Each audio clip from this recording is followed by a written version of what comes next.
मित्रांनो, जय भीम जय भीमवासी. मी आत्ता आहे आषाढी वारीमध्ये. आषाढी वारी म्हणजेच संत तुकोबा, संत ज्ञानोबा, संत नामदेव यांनी मध्ययुगाच्या काळामध्ये जो काही सम्यक विद्रोह केला त्याची परिस्थिती, आणि त्या परिस्थितीला, त्या परंपरेला घेऊन जात आहेत सध्याचे हे वारकरी. आणि ह्या वारकऱ्यांची जी परंपरा आहे त्या वारीला आज आपण इथे आलेलो आहोत. आज ती वारी जाणून घेण्यासाठी आत्ता आपल्यासोबत वारीचे अभ्यासक माननीय सुहास आहेत.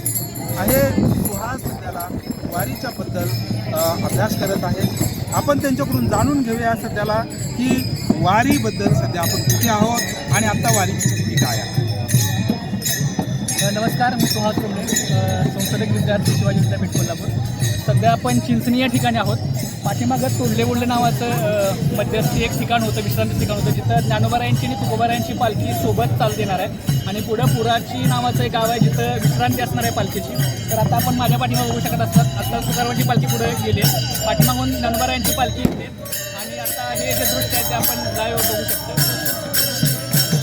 सुहास सर, आत्ता आम्हाला तुम्ही सांगा की हे जे काही सध्याला चालू आहे वारीचं, तर या वारीमध्ये असलेले जे काही प्रतीक आहेत आणि या प्रतीकांचं नेमकं कुठल्या स्वरूपाचे प्रतीक आहेत आणि पुढच्या 2 दिवसाचं नेमकं याचं जे काही नियोजन असणार आहे ते नियोजन कसं असणार आहे.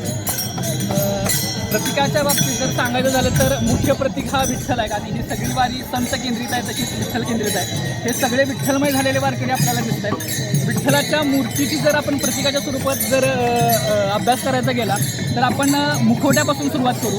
विठ्ठलाचा मुखवटा हा खरं तर नक्षीदार असायला पाहिजे. कुठल्याही दैवताची मूर्ती ही त्या कलाकुसर करणाऱ्यानं ही सगळ्यात नक्षीकाम त्याचं मुखवट्यावर असतं. पण विठ्ठलाची जी मुखवटा आहे तो विदाऊट कुठलाही नक्षीकाम नसलेला आहे.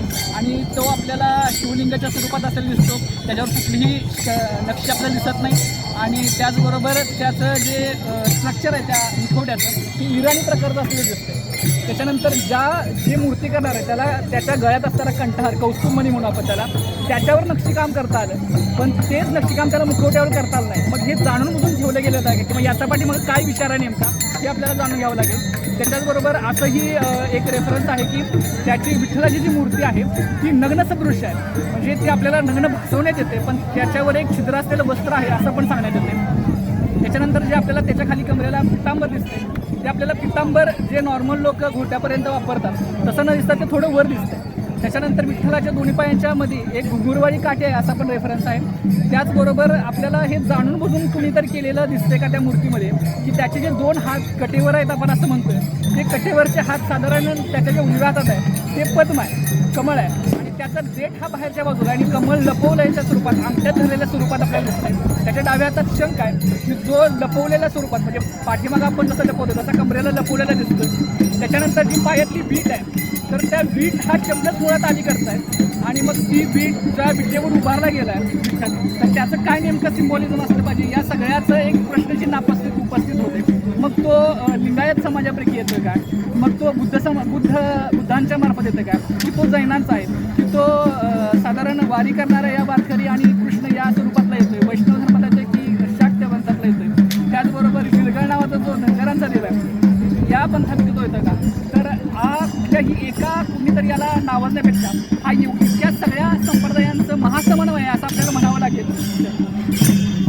सुहास सर, शेवटचा प्रश्न की ही जी काही वारी आहे या वारीला एक तत्त्वज्ञानाचा आधार आहे. जगामध्ये वेगवेगळे तत्त्वज्ञान आहेत आणि ह्या वारकऱ्याचं जे तत्त्वज्ञान आहे ते समतेचं तत्त्वज्ञान. आपण आता महाराष्ट्रामध्ये आहोत आणि महाराष्ट्रामध्ये फुले, शाहू आंबेडकर हे सुद्धा समतेचं तत्त्वज्ञान मानतात.